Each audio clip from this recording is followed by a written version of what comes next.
Hello, I'm Marcus Shaw, the CEO of CoLab in Chattanooga, Tennessee, and welcome to the Gig City Innovation Challenge. We're so excited this year to bring this innovation challenge focusing on electric vehicles in Chattanooga. I'd like to thank our sponsors, not only for this event, but our sponsors for the entire Startup Week. First, for this event, we could not do this without the Tennessee Valley Authority, or TVA, the Electric Power Board, or EPB, and Green Spaces.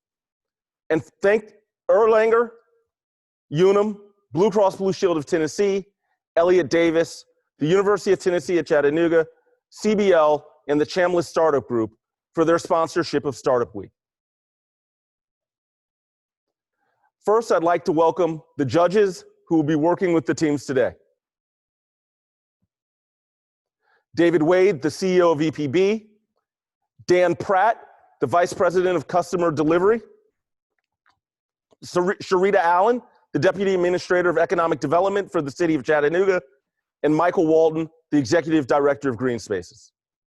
Again, it is my pleasure to welcome everybody to Chattanooga virtually, and I'd like to introduce Kirk Burton, the Director of Programs, who will lead the services for today.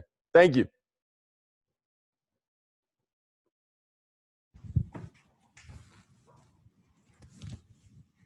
Thank you, Marcus. Appreciate the introduction. To everyone that's joining us, good afternoon. This is the final pitch event for the Gig City Innovation Challenge EV edition. What you're going to see today is the result of 48 hours of research and brainstorming by our student teams. Let me take a minute to set the stage for you. So weeks ago, we sat down with our challenge sponsors and sorted through a challenge for this event, a real world problem that they're trying to solve that they could use some help with. In late September, we sent invites out to more than 60 colleges, and that was followed by opening up an application online, which was live until October the 11th. We got responses from 12 different institutions across the US, and from those applications, we selected 8 teams to join the challenge. Last Friday at 3 p.m., we released the case to those teams. And then the sponsors joined us for a reverse pitch call. And that amounted to leading the teams through the case and then giving them a chance to ask questions to help clarify the problem statement and what they were going to do. So that was at 3 p.m. last Friday. Sunday at 3 p.m., we shut down the process that would allow them to submit their results, and everybody's were in. We had 8 finalists who submitted videos and a deck that you're going to see the finalists from that operation in a few minutes. Monday, we went through all of those videos. We sorted through them. We made some tough decisions to get down to the 4 teams that you're going to hear today. Throughout the process, the teams have been referred to by random names that we chose from the periodic table. That was to guard against any bias that might be alleged based on school affiliation. So we're going to keep that up today.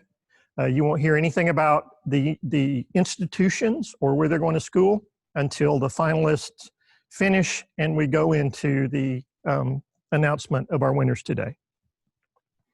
So after all that, you're probably wondering, what did we ask them? So what I'm going to do is take a minute to read through kind of the broad challenge statement to give you an idea of what we gave them, and that'll help you as you see the results. So here it is. As electric utility companies supporting a large footprint in the southeastern US, EPB and TVA want to further the deployment of electricity as reliable, convenient, efficient, and cleaner fuel sources for consumers. Specifically, EPB and TVA are seeking innovative ideas to promote the use of electric vehicles in the greater Chattanooga area. We find ourselves asking the question, how do we make Gig City the EV city? In terms of flow today, our teams are with us on Zoom, so we're going to play the same video that we got Sunday. They haven't changed anything since they had their initial 48 hours. So we're going to play those videos, followed by question and answer from our judges. And then as we tally our scores up today, we're going to be joined by Lance Irwin from EPB, who's going to talk a little bit about the challenges and the innovations that are needed in the energy industry as we move forward. Remember, please, to mute your microphones unless you're speaking. And with that, let's roll. Team Argonne is our first presenter. At a national level, the EV market has seen massive boosts in the last few years, which is following a trend of sustainable growth. Sentiment for green energy has grown for both corporations and consumers. Advancements in battery technology has increased the available range of many EVs, making them a more realistic solution as an alternative to combustion engines. The EV market will continue to grow rapidly. By 2040, half of all cars sold are expected to be electric. What this means for Chattanooga at the local level is that there is an opportunity for tremendous growth. Attracting companies such as Volkswagen's productions of their electric SUVs creates more jobs for Chattanoogans and stimulates the local economy. As a result of EVs, consumers will not need to buy gas and instead will fuel their cars with electricity. Money spent on electricity is kept in the local economy, and the reduction of overall expenditures gives consumers more buying power. Chattanooga already has been known for being ahead of the curve when it comes to internet, and EV offers a chance to continue that innovative spirit towards a transportation revolution. We want to brand Chattanooga as an EV city and perform actions that increase the adoption rate of electric vehicles. One critical step to increase EV adoption rate is by changing the current culture of EVs. Consumers are less responsible to hard data, therefore focusing on the fun aspects of EVs will be more effective. Consumers first choose products based on if they align with their personality first, then they make justifications to rationalize their purchase. Environmental benefits and cost saving can provide that justification. A good way to broadcast Chattanooga as the EV city is to start an annual car show. One of the largest barriers to widespread EV use is that car dealers are not carrying EVs. The goal could be to expose dealers to EV cars and innovators. As EV adoption increases, the focus of the event could shift to target the general population with a goal of selling more EVs. Infrastructure will play a critical role in the development as EVs rise in popularity. Chattanooga could keep up with charging station demands by offering homeowners opportunities to use their homes or offices as public charging stations for a fixed number of years. The important first step to cultivating widespread EV use is to first identify where the market is with an end goal to normalize EVs to the general public. Using the diffusion of innovation theory, we can identify that we are still in the innovator stage of the spread of EV innovation. Based on Chattanooga's market share of all EVs registered in Tennessee, innovators will build the first wave of adoption momentum. Marketing should emphasize that EVs are fast, fun, and quick. Targeted niche marketing will be key to recruiting innovators. Widespread advertising is actually counterintuitive to targeting innovators. Following that, we have next step towards scaling marketing to the general public. Our goal is to normalize EVs, and we want to do this by reducing the complexity of costs and exposing the public to EVs. Effective channels of marketing could be utilizing local sports teams as influencers marketing. Sponsor campaigns with brands involved in Chattanooga area leverage influence of car brands. Social media is an effective tool for this. Savvy, cost-effective marketing, such as challenges targeted at current EV owners, could leverage the effective sale nature of current EV owners. In conclusion, we want to brand Chattanooga as an EV city. This requires first getting innovators and car dealers on board. After that, more widespread marketing should be used to normalize EV to the general public. We would like to thank EPB, TVA, CoLab, and Green Spaces for hosting this competition. We are grateful to have the opportunity to make real change in Chattanooga. All right, thank you very much. Judges, you can now unmute your mics and ask questions. Yeah, this is David Wade with EPBI. Well, a couple of questions. One is just a comment. First off, I think I like the way that you focused on why people make product decisions first off in it. But I'm curious, when you started talking about your marketing strategy, what is the downside to widespread marketing when you're trying to attract innovators? Justin, do you want to comment? Justin was really the expert who brought up the diffusion of innovation, so he can probably give you a good answer to that. Yeah, when we were looking into the diffusion of innovation theory, we through like further research, we discovered that if you move forward on the curve too fast, that you actually inhibit your growth and your adoption rate will actually slow.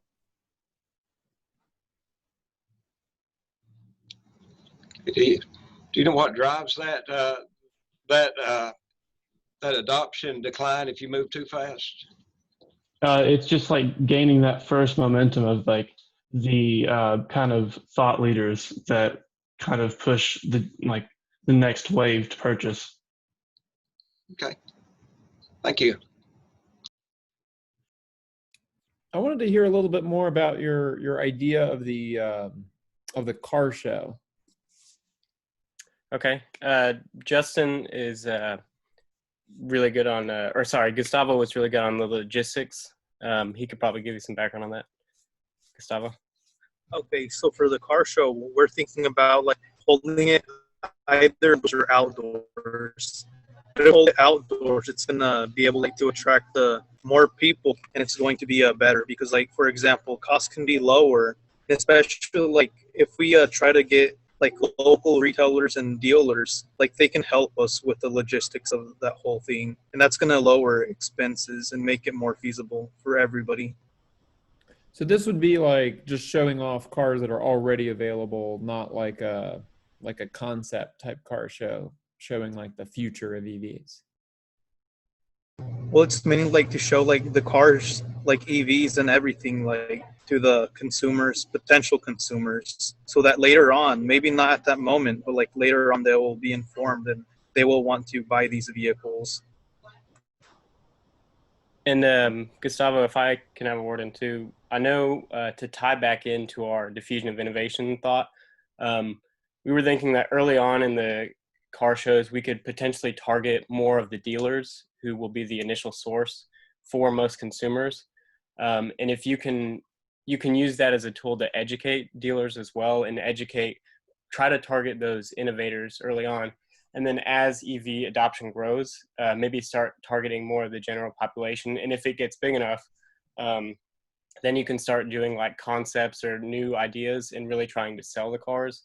But I think early on, where the market is right now, really focusing on trying to get people educated more and just, understanding EVs is really the target. Okay. This is Dan. Can you hear me? Yeah. Sorry about that. I was logged in. I've been on the whole time, but I was logged in under the wrong one that didn't have an unmute. So great presentation. I just have a question about, I think one of the hallmarks of Chattanooga, and I know what EPB has been able to accomplish in changing the dynamic of the city around innovation and sophistication of the grid. Had you given any consideration to how a electric vehicle is more than just a car? It actually is the possibility to be part of a bigger innovation, I guess you'd say, by using that dispatched or distributed electrical storage device, being able to kind of really solve other problems like the environment, just the interconnectivity of devices, using that as a distributed storage device, et cetera. So any thought there?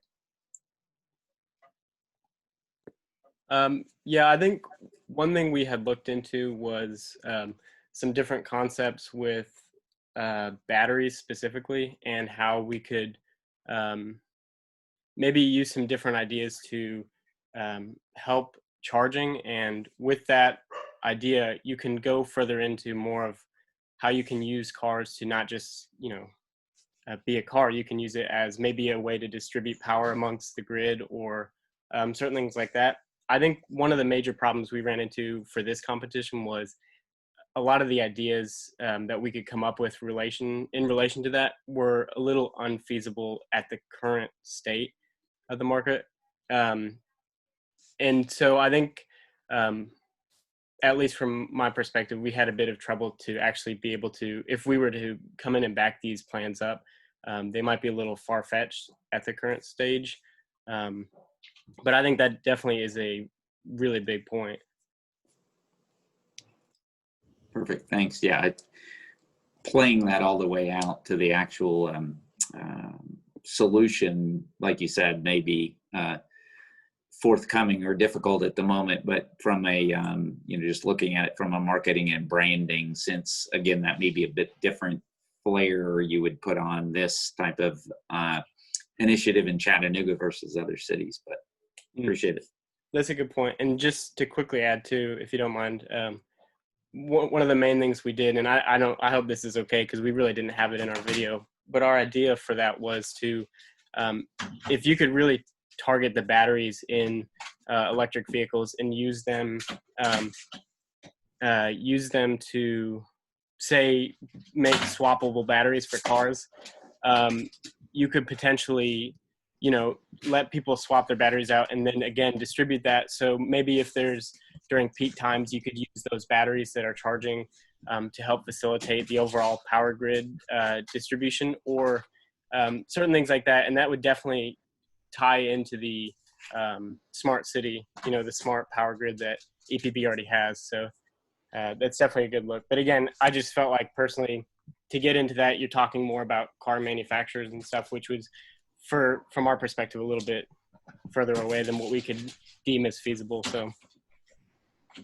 this is Michael again. A lot of the manufacturers actually did look at that and have developed, technical solutions and have intellectual property around some of those concepts. I know Nissan in particular, when they were originally launching the Leaf, were actually planning, I think, on making the battery swappable. But, they did encounter some challenges there around how to distribute that infrastructure and how to distribute those costs. So if there's, 10 or 15 batteries at a swap station, how are those monetized? So, yeah, it's not that crazy of an idea. I mean, I would say probably almost every manufacturer has explored it. So you weren't too far off there. Yeah, it's good to hear that we weren't just shooting in the dark. And that's another thing was if the batteries decline in power, how do you keep up with that if someone's dropping off?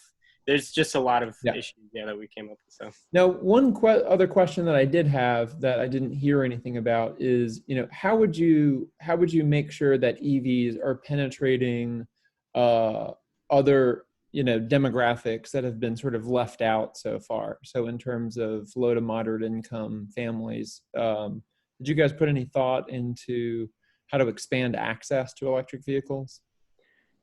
Yeah, I think the reason we didn't hit on that too much is because we looked at a lot of information regarding the innovators in terms of the diffusion of innovation theory. And a lot of what we saw was typically your innovators are going to be more higher income and people who are willing to take high risk, which doesn't really hit that low income demographic.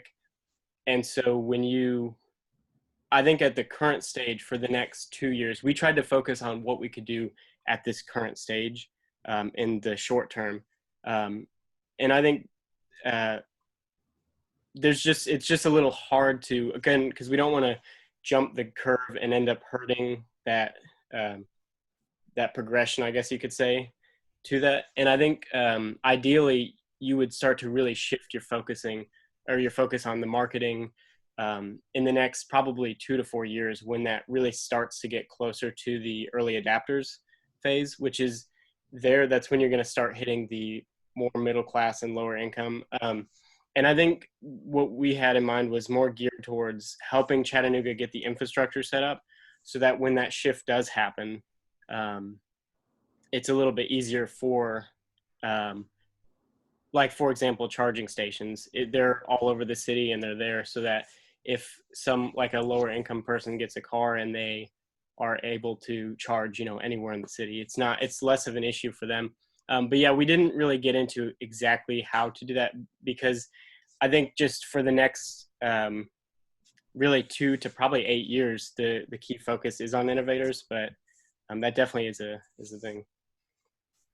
Okay. Any other questions from our judges? Okay. Next up is Team Cobalt.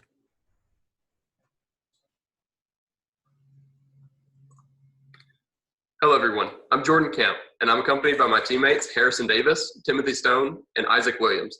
Together, we've created EV Chattanooga to combat misconceptions surrounding electric vehicles and to increase Chattanooga's adoption of EVs. We devised EV Chattanooga as a three-pronged approach. Firstly, we'll activate and empower the current business environment within Chattanooga. We aim to change the public perception of electric vehicles through marketing campaigns. And finally, we believe tax incentives and government involvement will further incentivize the adoption of EVs in Chattanooga and the surrounding area. On your left here, you can see a flyer that we have created to help combat the public misconceptions in regards to electric vehicles. Most people have three common misconceptions. One is the range of the battery. People believe that these batteries cannot take them from point A to point B, where they need to go throughout the day. However, these batteries do offer a wide variety of ranges, with the minimum range being about 100 miles. They also believe maintenance costs are more expensive than a traditional gas-powered car, when in reality it's actually cheaper because there are fewer moving parts throughout the vehicle, as well as the life of the battery and disposal. These batteries actually come with a federally mandated extended warranty for a minimum of 8 years or 100,000 miles. Most of these batteries can operate 200,000 plus miles and still be operating at 75% capacity. They're also just as recyclable as your standard car battery. Our team has identified 3 Chattanooga area businesses that will provide the maximum benefit to achieving EV Chattanooga's goals. The Chatty Wagon provides a free rideshare service for Chattanooga residents utilizing an all-electric fleet. We believe partnering with the Chatty Wagon to increase their hours and expand their coverage would empower them to spread firsthand the benefits of electric vehicles.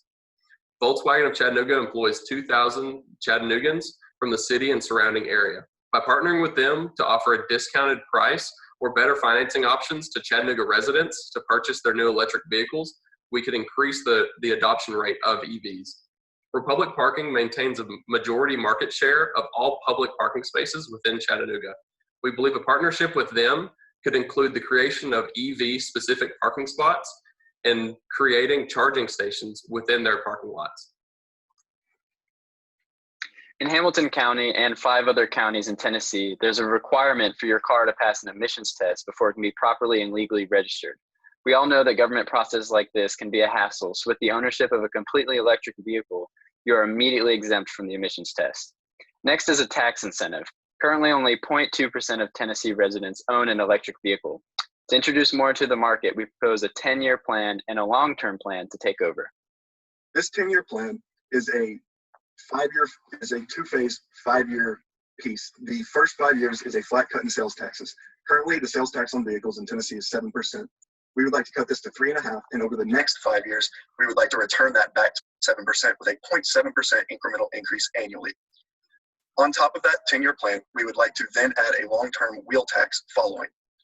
The wheel tax will be imposed on carbon vehicles exceeding $35,000. We came up with this number by taking the average of 2 considerably affordable vehicles, being the Nissan Leaf and the new Volkswagen electric vehicle. This is so not to put any financial strain on low-income individuals and families. We would also like businesses to be able to apply for a tax credit on a proof-of-need basis if they require vehicles with large towing capacities. And we would also like to be able to provide a tax credit to businesses that switch their fleet vehicles to EV vehicles. My teammates and I, through EV Chattanooga, want to be able to increase Chattanooga's EV awareness, bolster the local economy through our partnerships, and create a safer and healthier Chattanooga. Thank you. All right, and we'll open again for questions from the judges. I guess this is Sharita. I'm on the economic development side. And so I'll start with sort of the governmental incentive piece. Does your proposal or plan take into consideration some of the obstacles associated with sort of state and local governments and changing legislation? Yes, we did take that into consideration, and we know that it is a long process and could be a difficult one at that. The taxes is, of course, at a state level rather than just a local level. But in terms of the wheel tax that we would like to impose, actually last year Chattanooga had voted to implement a $60 wheel tax in order to increase funding for education salaries, and that vote failed 5-3. But we believe that we would have a better opportunity for this if people believe that they were doing something to help bolster their own economy and improve the environment that they are going to be living in, especially understanding where Chattanooga came from. Of course, being voted the dirtiest city, or one of the dirtiest cities in America back in 1969, to what it is today being so beautiful. We believe that has a much better opportunity for being passed through. Terrific, thank you. Hey, this is Dan again. Maybe can you just go, I like the idea of the partnership with Chatty Wagon and partnering with somebody to actually deploy the technology. Can you just go into a little more detail of what their role would be and how that would be beneficial or marketed? Yes, so the Chatty Wagon currently operates as a all-electric rideshare service for Chattanooga residents. And so if TVA or EPB were willing to partner with them and expand their services and expand their range, expand their hours, they would be a first-hand account for electric vehicles to Chattanooga residents. So the first thing that we anticipate people ask when they realize that the Chatty Wagon is an all-electric vehicle is, how long can you drive it? How long is the charge time? All of these different myths that come along with electric vehicles. So they would be a first-hand account to the testament to what electric vehicles can provide for Chattanooga and the residents.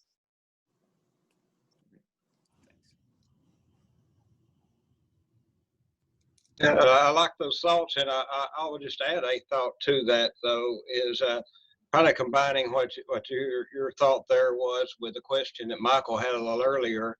Is one of the concepts that may be able to consider in thinking about it in terms of the Chatty Wagon and integration into bringing EV a connection into some of the more low-income communities. One of the challenges some folks have is transportation to work, so it may be possible to combine those two ideals of a Chatty Wagon type service in being a ride to work type play as well. Absolutely, that would be fantastic, and that would fit right along with EV Chattanooga's goals.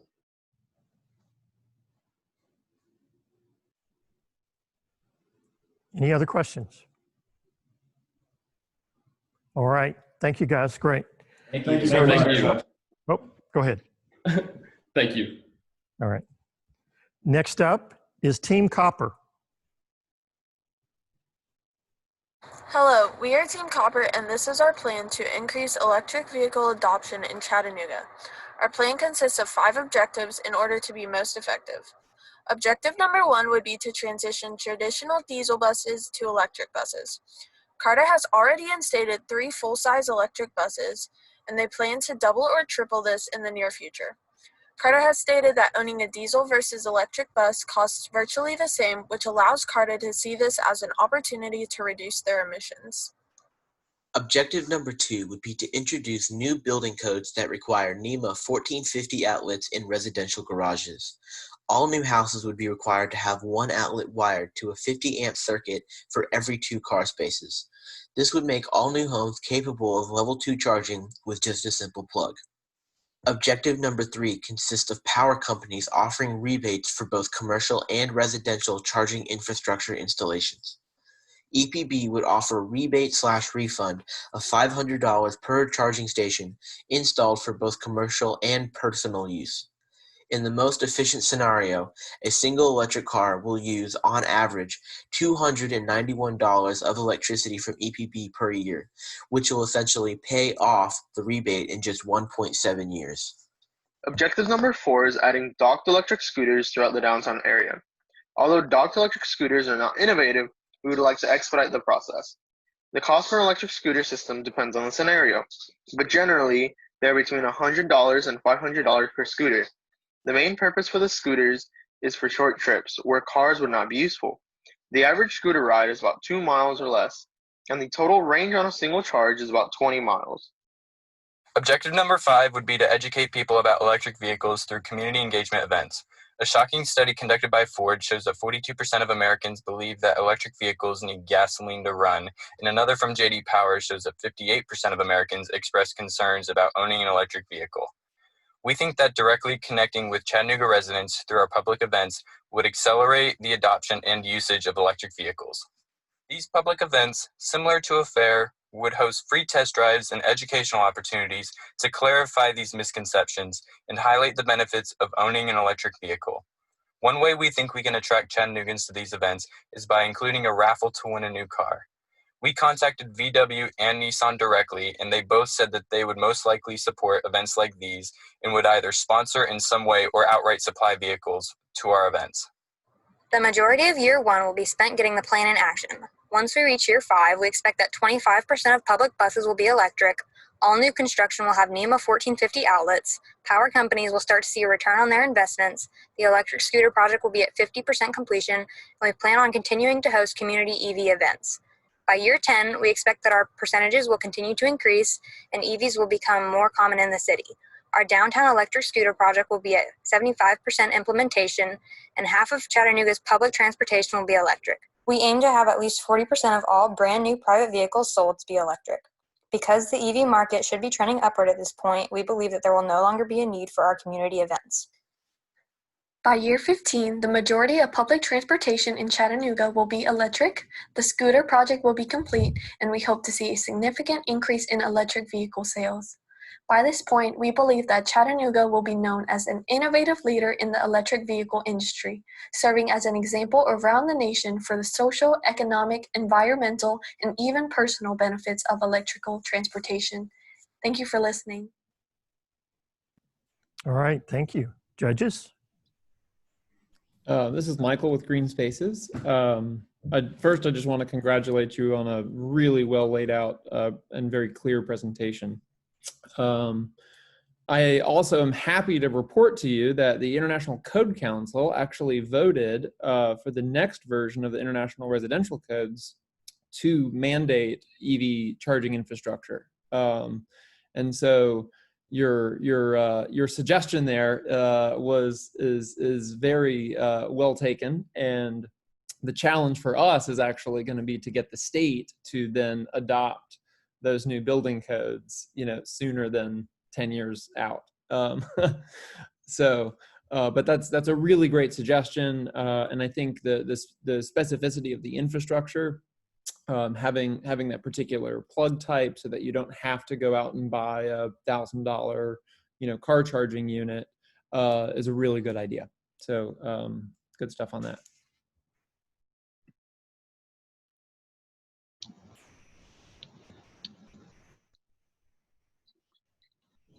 I echo Michael's comments on the car charging, and in fact, it's one of the things we already incent putting a outlet in a garage on new construction. I do have a question on your car chargers rebate. Would you talk a little bit about how you determine the payback period?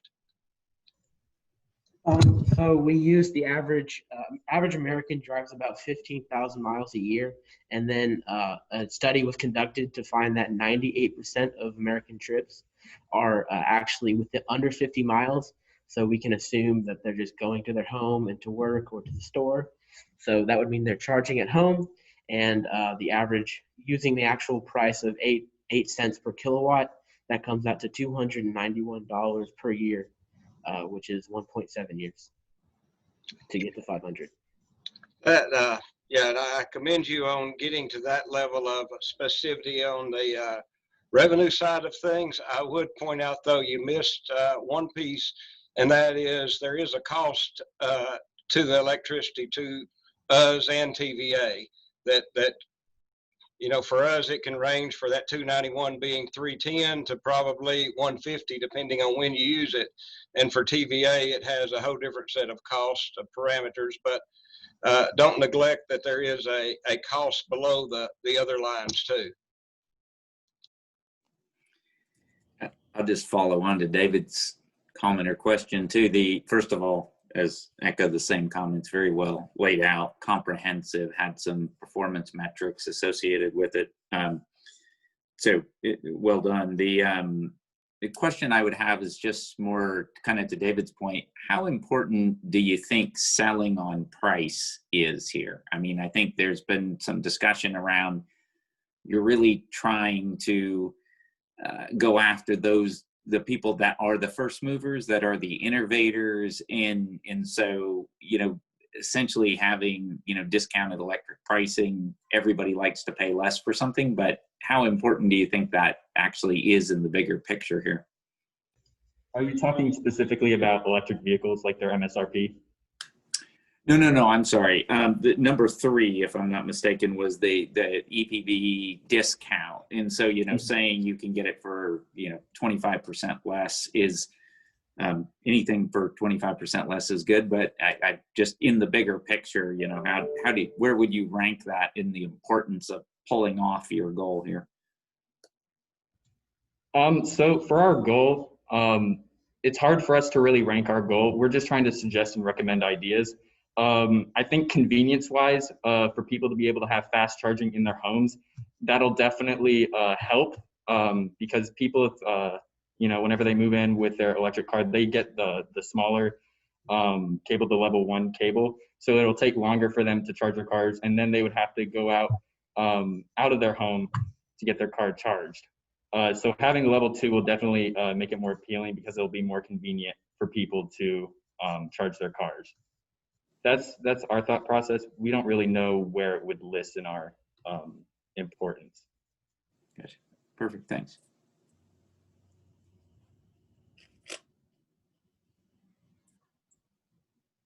Any other questions? No. All right. Yeah. Our final presentation today is from Teams Inc.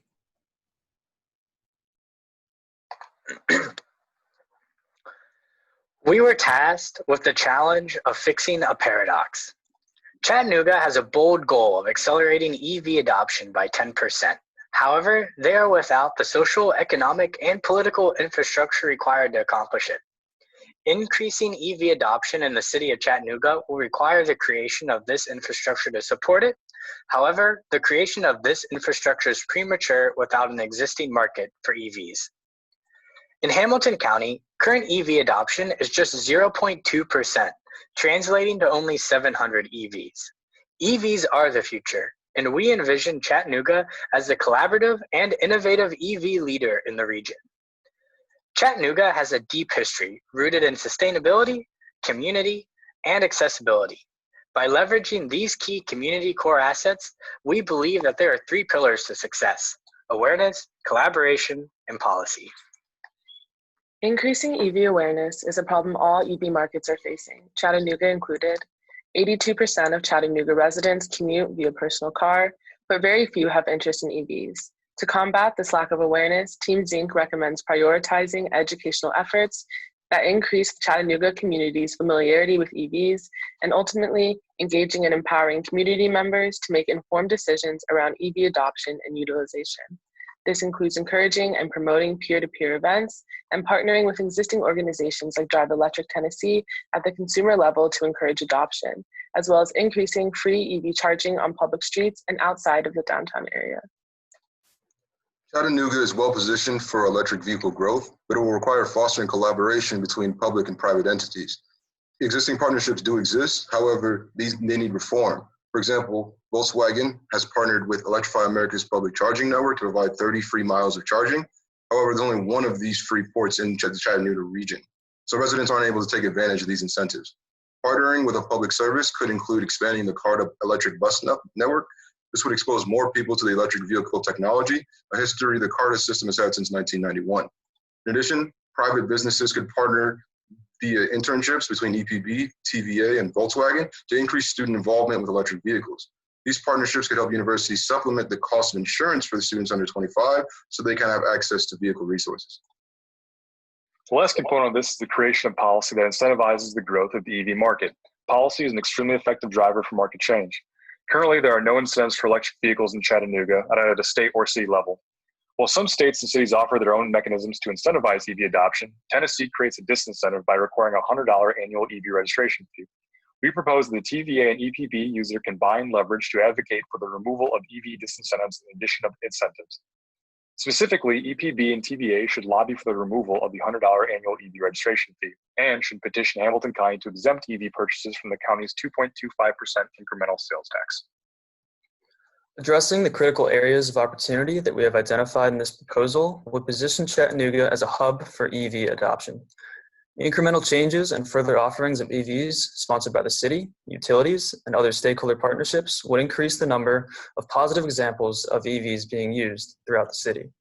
Community members would gain exposure to EVs to the accessibility of mobility options. Once a population of interested community members is developed, policy measures will be key in making electric vehicles a feasible choice for their next car purchase. We believe this will create an ecosystem of electric vehicle infrastructure and can make Chattanooga the EV city that it aspires to be. Time. Great, thank you. So judges, I do not envy you the decision you got to make, but we'll give you a little break while you do that. We're gonna, oh, I'm sorry, I'm jumping ahead here. Q&A, judges, go ahead. Great job, folks.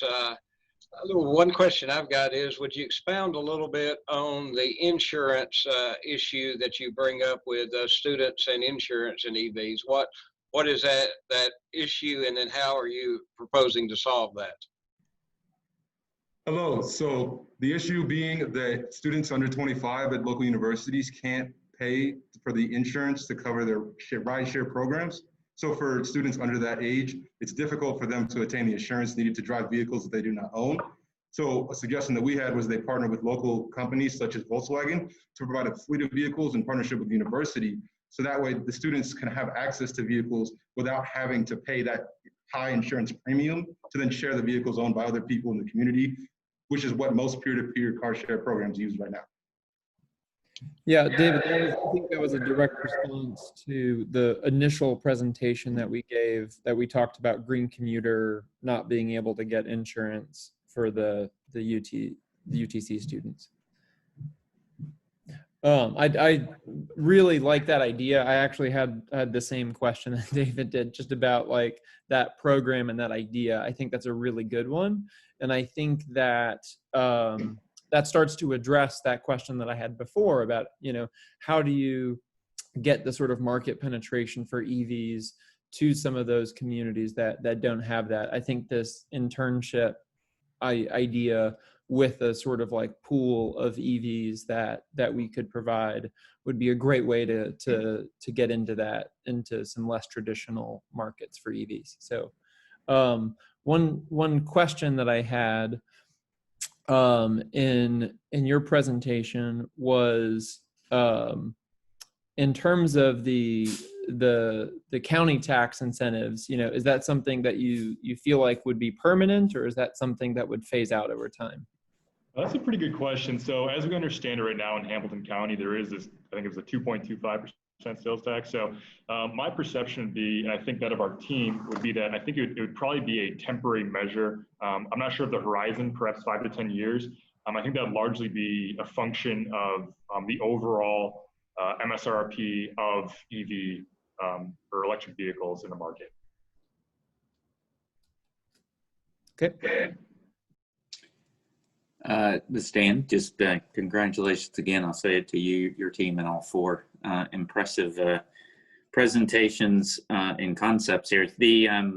I would just echo, I think, what was said as far as the university ride-sharing opportunity. I would just say that actually, I agree, is a very good idea.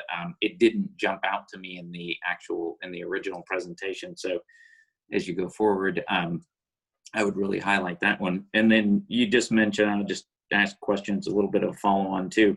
You mentioned removing the disincentives and adding incentives. Was there any other thing you would expand on as far as other incentives that maybe that you had in mind as you go forward?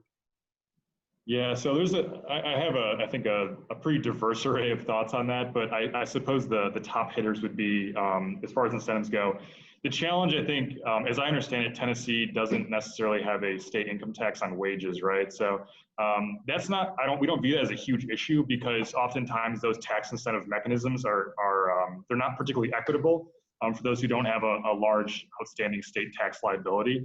Or appetite rather. So we're thinking more in the order of perhaps some type of rebate mechanism from the state. That could be, again, sort of a stretch, but that could be, I think, a pretty powerful tool that the state could offer. As far as like a more of a local level, in addition to sales tax removal, thinking about incentives actually for local car dealerships. So we put this in there as sort of a out of the box option, but potentially linking together a local car dealership who offers EVs, their property tax to the volume of electric vehicles that they sell. So you're actually incentivizing these dealers to push these cars and put them in the front of their lots, get them out there so customers are coming in there and addressing those and buying them. So it's much more of a supply side incentive, but we're thinking that it would have the opportunity to drive adoption there as well.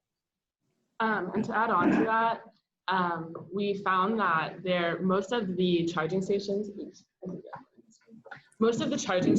in the area you have to pay to use them. And one of the incentives that we wanted to add was to make them free. And we found that in cities that have high EV adoption, most of the charging stations are free, at least initially, which kind of takes away that initial barrier for consumers to have access to them. Very good thoughts. Thanks. I have one question related to marketing. So is there a typical profile of an early adopter as related to the type of vehicle they've owned previously, whether that's size or make or model? And I guess that question could go for all the teams, but specifically, I think as you were talking about some of the potential incentives for dealerships, I was just kind of curious whether in any of your research you uncovered sort of propensity of someone who drives a particular make or model to easily be an early adopter for an EV. I can speak to this. So in some of the resources we were provided, we found that people in Chattanooga mentioned that EVs, like typically they only really know Tesla or Nissan, like the Leaf. And they said like these kind of cars are too small for like the lifestyles that they have, their families, going places they want. And so this new Volkswagen plant that they're opening in Chattanooga is going to be for SUV EVs, like larger vehicles.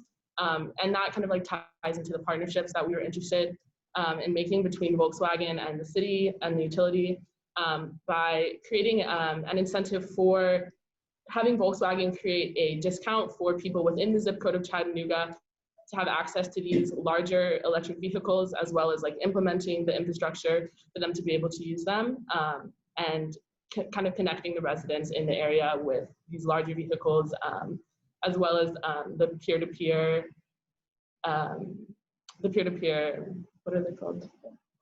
Yeah, the peer-to-peer car sharing networks that we mentioned in our presentation, and just getting people more introduced to different options of EVs. Thank you. Last call for questions. All right, judges, now it's my turn to recognize that you have a difficult decision. And so while the judges, you can turn off your cameras, and we're fortunate to have with us today someone who's going to fill a gap for about 15 minutes while we tally scores and come back to you. So I want to introduce Lance Irwin. Lance is the Director of Energy Technology Solutions for EPB. And he's going to talk a little bit about innovation for the energy space in the future. Thank you. All right, thanks. So as we close out Startup Week and the judges are considering the submissions for this challenge, I thought actually it would be a really good time to, since you're a captive audience, to do a little bit of recruiting for the energy industry. You were given 4 minutes to try to get your point across, and I've heard it's about 7 minutes of attention span when you're in a Zoom meeting. So they've given me 15, so you'll have to bear with me.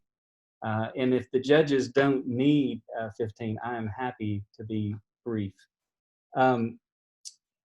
I started in the energy industry nearly 30 years ago, and to be honest, what attracted me then was really the stability. It's almost like being a barber. Everybody's hair grows, and everybody wants the lights to come on when they flip the switch, no matter who wins the presidency or what the economy is doing.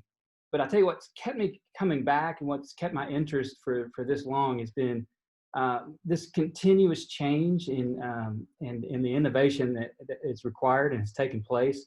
And it really continues to surprise me at the pace.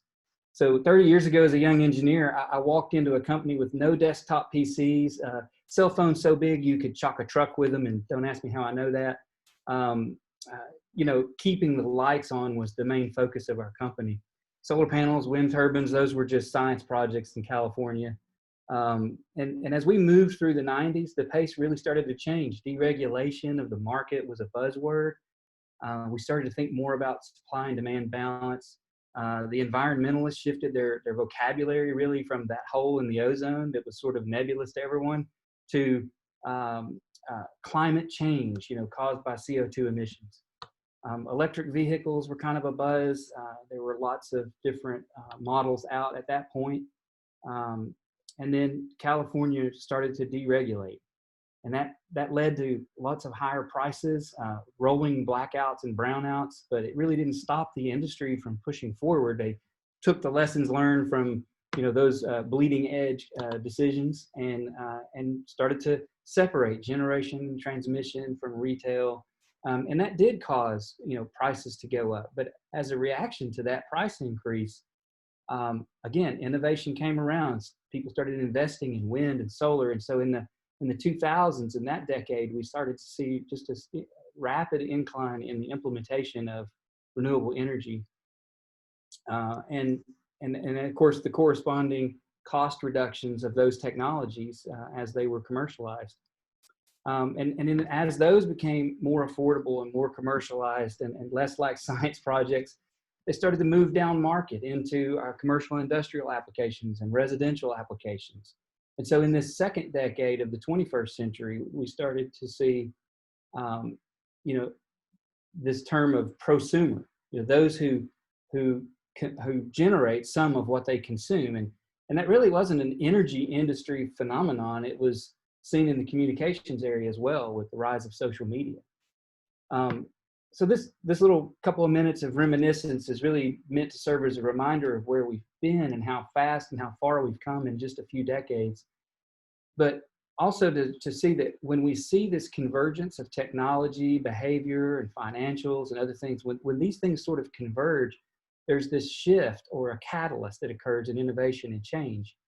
And I want to just spend a few minutes describing some indicators of convergence for the next decade, in the hopes that it'll attract you to invest your time and your creativity in the energy industry and to solve some really big questions. I spent 8 years listening to energy companies all over the world. I worked with utilities in over 40 countries, and the main thing I learned was that all utilities struggle with the same issues. We explain them in different languages and we carry them in different containers, but really at the core, they're the same problems. And I say that to let you know, this isn't a Chattanooga challenge. It's not a Tennessee challenge or a United States challenge. This is a global challenge. The energy industry is a global industry. So it's a great opportunity to invest your time and talents. So here are some areas of convergence I see. Maybe you see others. I don't claim to have a lock on ideas.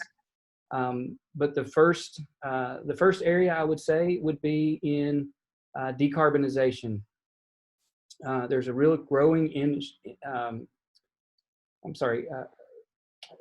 in carbon and the climate.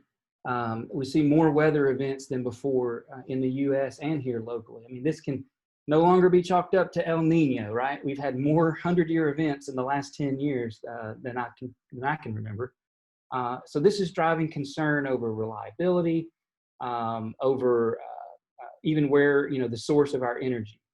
And TVA has done a really good job of balancing the financial ramifications of decarbonizing the supply mix with the need to increase the pace. And then, we even see areas like New York and California, typically, they're on the leading edge. but now they're even implementing limits on how we use natural gas, even in the home or an apartment. In the transportation area, we see this desire to decarbonize, which is kind of the challenge that we presented to you guys. Nearly every day there's some new manufacturer who's a new model of electric vehicle. And then on the corporate side around carbon, we see environmental, social, and governance policies, ESG policies, that are just getting really more and more strong, with more actionable policies around human rights and carbon in their supply chain and in their businesses. It's just driven by investors. Then the second sort of area of convergence, and I'm looking at, is this move of technology to digitization. We have the smartest distribution grid in America because we embrace digitization early. But in other areas, we're seeing the Internet of Things, right? It's more than just hype. We've got industrial customers who are automating their processes to deeper and deeper levels. Even our own homes are being automated and even now voice controlled. And then another area to put our attention to would be, always follow the money. And if you look recently around the idea that the social bonds, I don't know if you have seen any of this activity, but the EU just interestingly recently issued a bond sale for social bonds. This is for investments in areas around smart grid, energy efficiency, electrification of transportation, and other things. And when they issued that debt for sale, they got 14 times over what they requested. So there's a huge interest in the financial markets that these are pretty good bets to invest in. And it's the fastest growing segment of debt right now is sustainability. If you look at earnings and fundraising for innovation and for startups, battery storage, smart grid, and energy efficiency companies raised $3.2 billion in funding in Q3 of 2020. That's a lot of money.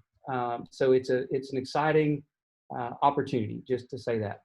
And then just one last little point on finances. Energy as a service is becoming a more recognizable or agreeable, acceptable business model. And I'll explain that with a couple of examples. The first one would be Schneider Electric built a microgrid for Montgomery County, I think it's a jail and the police department and the 911 center and some things like that. No cost out of pocket. It's pay as you go, energy as a service. And then NG and Ohio State, where Ohio State sold all of the assets of their campus that supply energy. So that would be steam generation for heat, hot water, and electricity. They sold those to NG in order to raise a couple of $2 billion. And then they're just going to pay NG a monthly fee to provide hot water, air conditioning, and those things. So energy as a service is a big model. And the finally area would be, that I would point to would be that we're moving into this decentralized concept. Technology, so one of the areas that kind of raises this, it's an interesting thing around behavior and even decentralization is when you look at the usage profile of a residential customer, pre the pandemic, it had a commuter, we called it a commuter profile. There was a little blip in the morning when everyone got ready, and then it was low all day. And then in the evening when everyone got home, it had a bigger peak. Now that so many people are staying home for work, that has changed fairly significantly, where the blip in the morning is kind of non-existent and we're a little more flat during the day and a little higher. And that actually becomes more positive for solar installation, because now when the sun is out, you're actually using that. So actually decentralizing the workforce has an effect on the energy market. And then the other thing about decentralization I would speak to would be this idea of car ownership. It seems to be up for grabs. We're not really sure yet. Is everyone going to own a car in 10 years? Or are we going to, or just, is it all going to be ride share? I have my opinions on that. Research is a little bit, you can get a research document to tell you one way or the other.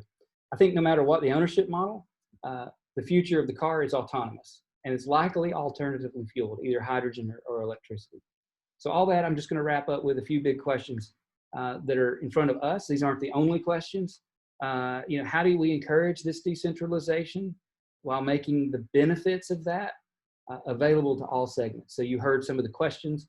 How do you take care of low to middle income? Maybe they can't afford to put $20,000 worth of solar panels on their roof. And yet we want them to have the same benefit.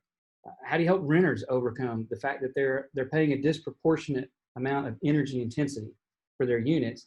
They can't make the investment, they don't own a home, and they're sensitive to the lease rates. It might happen because the home or the owner makes an investment. So how do we work through that? Is it really possible to shift enough load, to move load around without sacrificing cost and comfort, to avoid building peaker plants or gas generation plants? How do we build net zero homes and do solar, community solar and batteries in communities to keep whole neighborhoods together? How do you make energy efficiency cool? How do you make it stylish? And then what role do we play? This is part of this question. What role do we play in catalyzing the EV market? And what role do we play in mobility as a service, since it depends on possibly if they're electrically fueled cars? It would depend on energy, but certainly it'll depend on communications as we move into more autonomous vehicles. So I just wanted to throw those out. I hope those are teasers to you guys. I would love to see this kind of thinking that we've seen in these videos applied, more stringently and consistently, and not just in these Gig Tank events. We do appreciate you guys participating and all the work you put into it over a weekend. And the questions that you guys asked pre and during the weekend were great. And I think that shows your thoughtfulness in preparing the presentation. So we'd love to see you come to work in the energy industry. Thanks.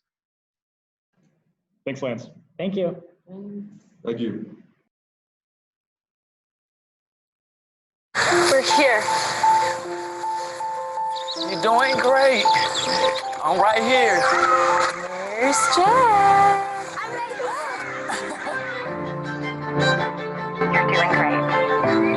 We're here. Being here matters now more than ever. As a Tennessee not-for-profit with a mission to serve, we've made a promise to be right here for you today and tomorrow. If you need anything else, we'll be right here. Picture a family consumed by constant online activity, pushing the limits of unlimited bandwidth in the device age. You're using a lot of bandwidth. Prepare to pay.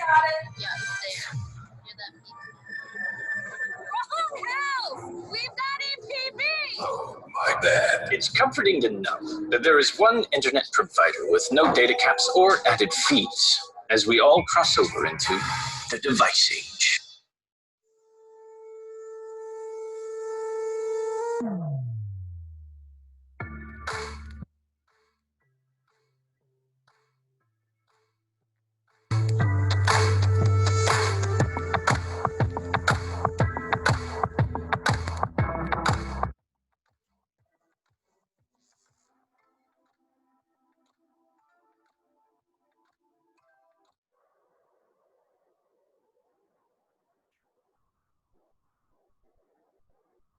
Where are you? Are you here? Are you there? Are you on this planet? Are you on the way? On the verge? On the brink? Are you leading the pack or just getting started? Are you stuck? Did you decide somewhere along the way that this was the only place you could be? That everywhere else was out of reach? It's a simple question we ask ourselves constantly. Where am I? Where am I going? Where am I going to end up? But that's the wrong question. It misses the point entirely. So let me ask you the right question. Where would you rather be? Now that is a question for the bold. Where would you rather be? It's a reflection of self. It centers us and sets the course. It demands a calibration to what's important. That's the question that brings us to clarity. Because knowing where you are is one thing, but knowing what you fight for and what you believe in is everything. Where would you rather be? It points us to the larger questions that will define us. What will you dare do? What does winning mean? What will you leave behind? We know that by uncovering the answers, we can navigate from where you are today to where you want to go. Together, on your side, by your side.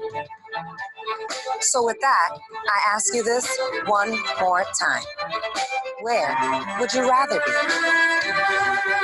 We won't stop until we help you get there. So let's get started.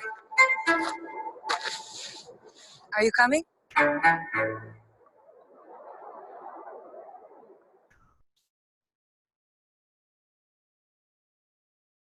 For more than 170 years, working people have trusted the financial protection benefits provided through Unum Group businesses. We protect tens of millions of individuals and families worldwide with benefits and services provided through the workplace.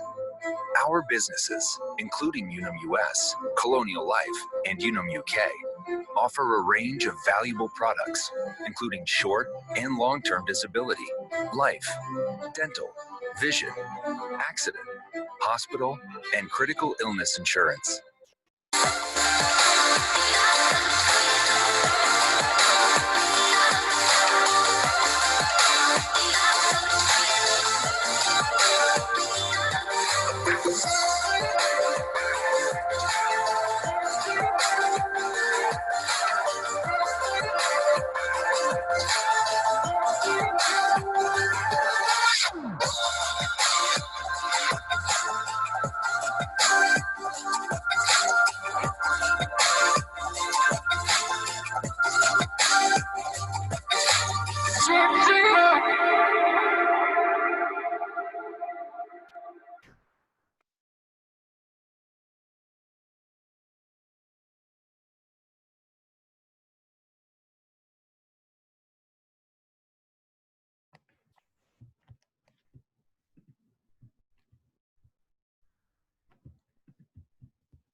Today we're at the Chattanooga Green Prix. It's our second year and we have grown quickly. We have over 50 teams from all around the Southeast that are racing the electric cars that they have designed and built over the past school year. We've had 34 local teams working on designing and building their electric race cars. It hasn't been easy the whole time, so I'll get reports saying they made great progress this week, and then other weeks, oh, we had to take things apart. It's an entirely student-led project. So advisors are there to help them get through some challenges, but really day to day, it's the students following the technical requirements building their electric car race cars. We're super excited about a third annual Chattanooga Green Prix, maybe potentially adding an additional race here locally now that we have quite a few schools and we have even more from around the Southeast that want to come to Chattanooga and race. We're looking for additional sponsors to help us purchase more cars for our local schools, but then also help to put on more race days for them. The Lyndhurst Foundation was a sponsor of last year, and they came back and purchased 10 more kits for our local schools. We had Volkswagen that's a new sponsor this year. They're getting ready to build electric cars in Chattanooga, so we're super excited to build a workforce for them, getting them excited about electric cars. And also they helped us to purchase the barriers that were much needed for the race day. EPB is a sponsor this year as well. They actually hosted a drive event where people could test drive electric cars around Chattanooga State. And then also the Fulgraff Foundation, they helped us to purchase many of the local schools' cars, but then also the barriers that we needed for us to day. Green Spaces, we're a nonprofit that's based downtown Chattanooga, and we work all across the city on sustainable living, working, and building projects. In 2017, we partnered with just 7 local schools for them to design and build electric car race cars, and we're excited to continue to grow. You can find out more about all of our programs of how we help Chattanooga be more sustainable in the ways we live, work, and build at greenspacechattanooga.org.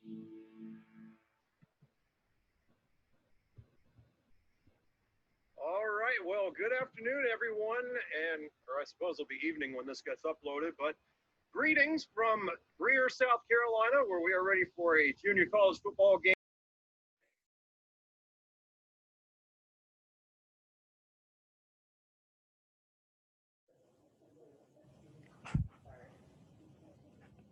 All right. Thank you for bearing with us.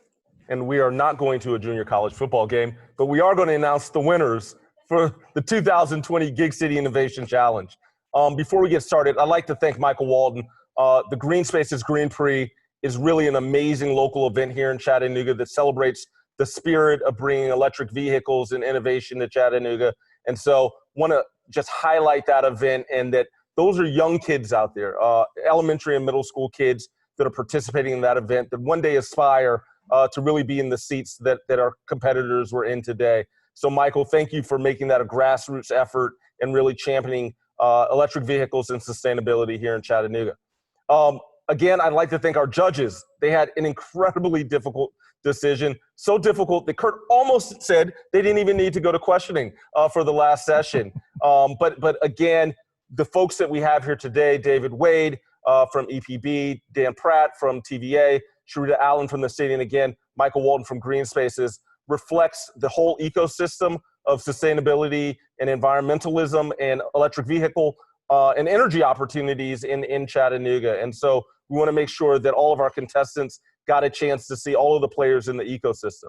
But without further ado, let's get to what everybody cares about. We will announce the 3rd and 2nd place winners first, and then the 1st place winner. Kirk? Okay, so if I had a drum roll, I would do that. But our 3rd place award, which is $1,000, goes to Team Cobalt. Congratulations. Congratulations to Team Cobalt. 2nd place, and $3,000 goes to Team Copper. I see you guys. Looking good. Fantastic. And Marcus, I'll leave you 1st place. Oh my God, all the tough stuff, man. The 1st place for the 2020 Gig City Innovation Challenge and a prize of $5,000 goes to Team Zinc. Congratulations, Team Zinc.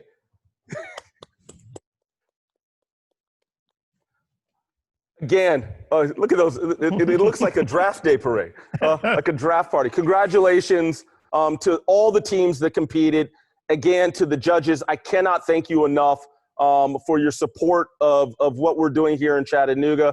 I would also like to highlight to all the teams that presented today, as well as the teams that submitted but did not make it to this coveted round, finals round, and these 4 teams that presented today. We hope that when all things change and the barriers of COVID lift, that we can get you to Chattanooga and meet in person some of the leaders that you had a chance to present to today. That internship and full-time job opportunities, we are looking for people like you throughout our ecosystem. Lance talked a lot about what's happening in energy here at EPB. It's one of the most exciting places in the world to be a part of the energy revolution. And so we invite you all to come down. We'll follow up with you with opportunities with both TVA and EPB and other folks that are here in our energy ecosystem.